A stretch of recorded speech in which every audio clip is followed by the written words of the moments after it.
Assalamualaikum warahmatullahi wabarakatuh. Selamat pagi anak-anakku. Salam sejahtera untuk kita semua. Semoga kalian tetap dalam lindungan Allah Subhanahu wa taala dan tetap semangat mengikuti pembelajaran daring ini. Syukur alhamdulillah kita masih bisa dipertemukan kembali walaupun secara daring. Semoga kalian tetap sehat selalu. Amin amin ya robbal alamin. Tak lupa kiranya saya berdoa semoga pandemi COVID-19 ini segera berlalu dan kita semua dapat melaksanakan kegiatan belajar mengajar di sekolah. Tak lupa kiranya sebelum saya melanjutkan ke materi yang akan dibahas, saya akan perkenalan terlebih dahulu. Perkenalkan, saya wali kelas kalian, kelas 8B. Nama saya Ibu Lia Aprilia Radia Santi, SPDI. Biasa dipanggil Ibu Lia. Saya dari SMP Negeri 2 Sukodono. Saya mengajar mata pelajaran Pendidikan Agama Islam dan Budi Pekerti.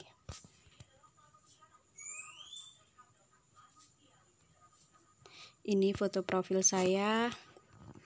Dan kita lanjut ke pertemuan pertama Pendidikan Agama Islam dan Budi Pekerti tentang meyakini kitab-kitab Allah dan mencintai Al-Quran. Silahkan kalian buka buku tulis kalian dan siapkan alat-alat tulisnya. Silahkan kalian simak video ini, lalu kalian catat, kemudian setelah dicatat, difoto, dan kirim ke WA-nya Bu Lia karena kalian masih belum mempunyai paket atau meminjam paket di perpustakaan. Kita lanjut ke materi. Ini kompetensi dasar yang akan kita bahas.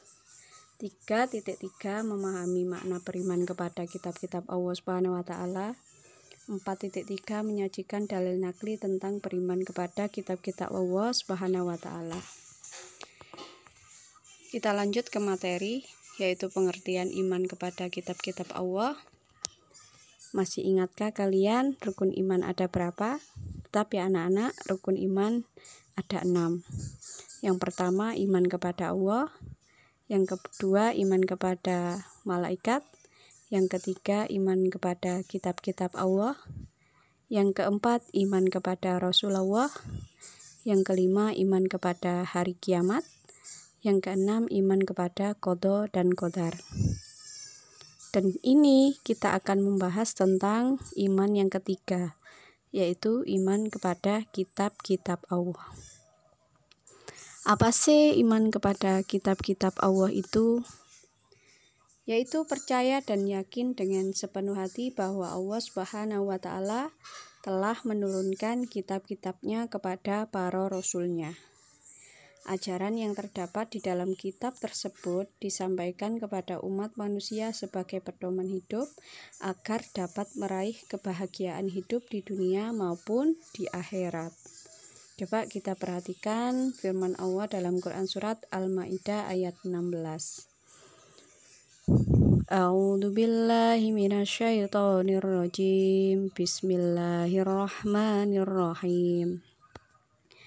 Yahdi bihillahu manittaba'a ridwanahu subulas salami wa yukhrijuhum minadh dhulumati ilan nur bi'idnihi wa yahdihim ila shiratim mustaqim.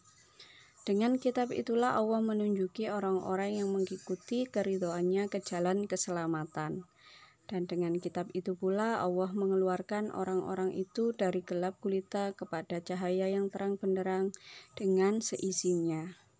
Dan menunjuki mereka ke jalan yang lurus. Jadi sebelum Allah menurunkan kitab-kitabnya, manusia semuanya itu bodoh. Tidak tahu mana yang berdosa dan mana yang tidak. Tidak tahu mana yang baik dan mana yang buruk.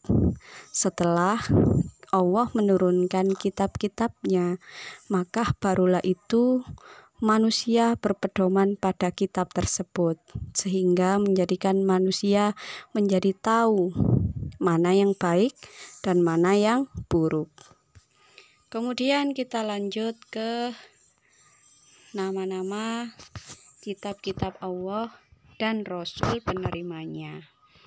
Yang pertama yaitu kitab Taurat. Yang kedua kitab Zabur. Yang ketiga kitab Injil. Dan yang keempat kitab Al-Quran.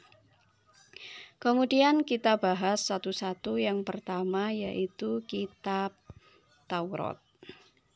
Kitab Taurat diturunkan untuk Nabi Musa alaihi salam dan diturunkan pada abad ke-12 sebelum Masehi. Nama Taurat berarti hukum atau syariat.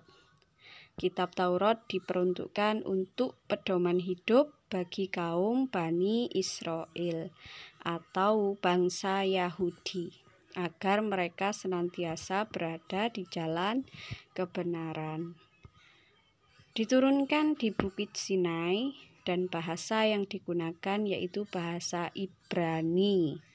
Coba kalian perhatikan firman Allah dalam Quran surat Al-Mu'minun ayat 49.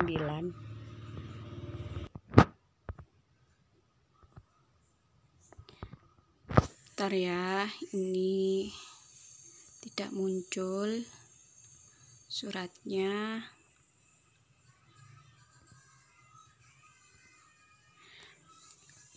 Yang bunyinya A'udzubillahi minasyaitonirrajim. Bismillahirrahmanirrahim. Walaqad ataina Musal kitaba la'allahum yahtadun. Dan sungguh telah kami anugerahi kepada Musa alaihi salam kitab Taurat agar mereka Bani Israel mendapat petunjuk. Quran surat Al-Mu'minun ayat 49.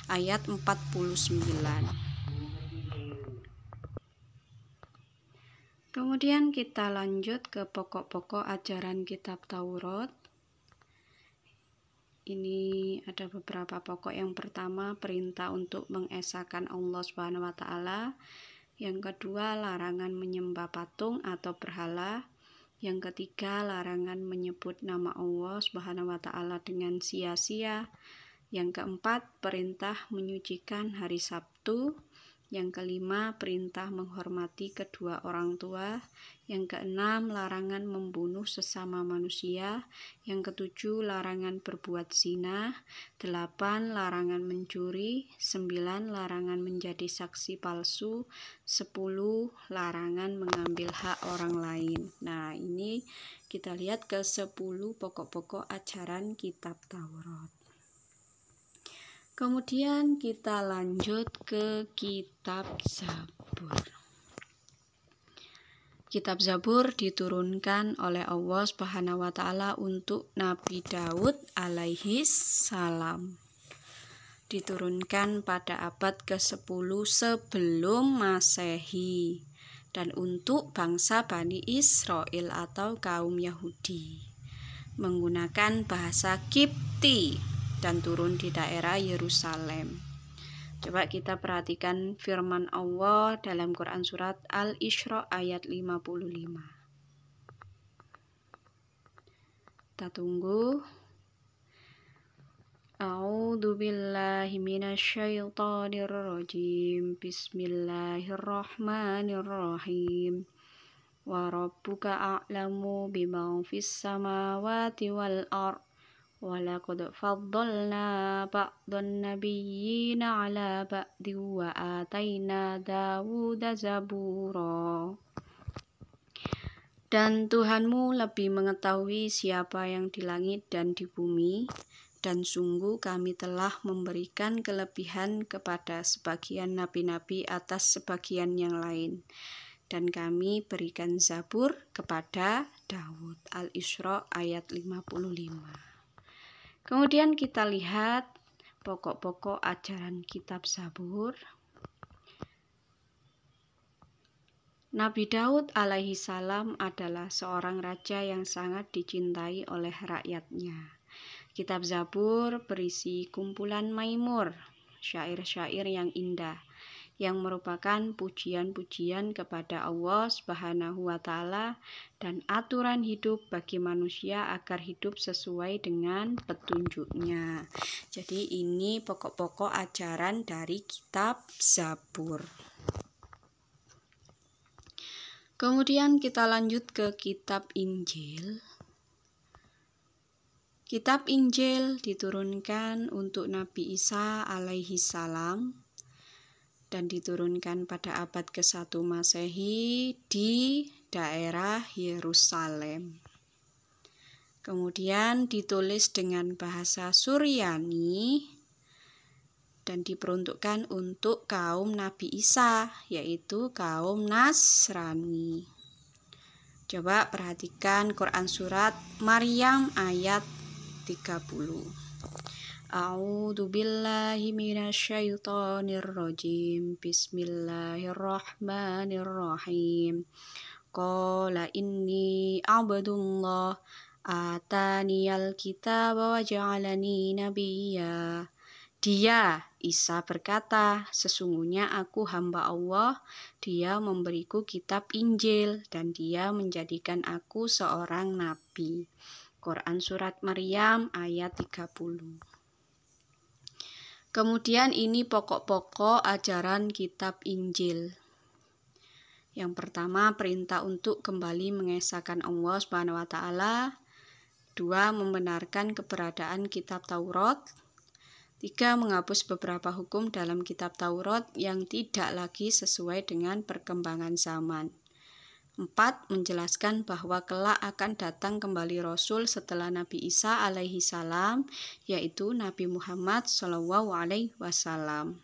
Di samping ada di kitab Injil, penjelasan ini juga ada di kitab Taurat. Jadi penjelasan akan adanya Nabi terakhir, yaitu Nabi Muhammad sallallahu alaihi wasallam, itu juga dibahas di kitab Taurat.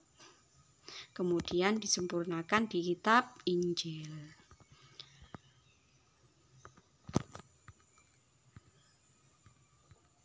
Kemudian yang terakhir yaitu kitab Al-Quran.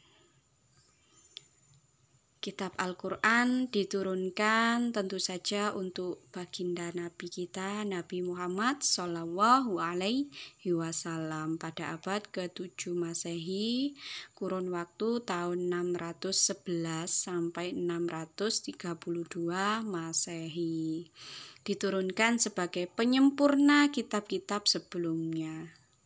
Ditulis dengan bahasa Arab. Coba kita perhatikan Quran surat Ali Imran ayat 3.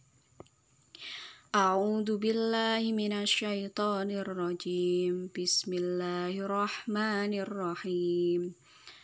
Nazzala 'alaikal kitaba bil haqq musaddiqan lima baina yadayhi wa anzalat taurata wal injil. Dia menurunkan kitab Al-Quran kepadamu Muhammad yang mengandung kebenaran, membenarkan kitab-kitab sebelumnya dan menurunkan Taurat dan Injil. Kemudian ini pokok-pokok ajaran di kitab Al-Quran. Yaitu yang pertama akidah atau keyakinan. Hal-hal yang berkaitan dengan keyakinan seperti mengesahkan Allah dan meyakini malaikat-malaikat Allah Subhanahu wa Ta'ala.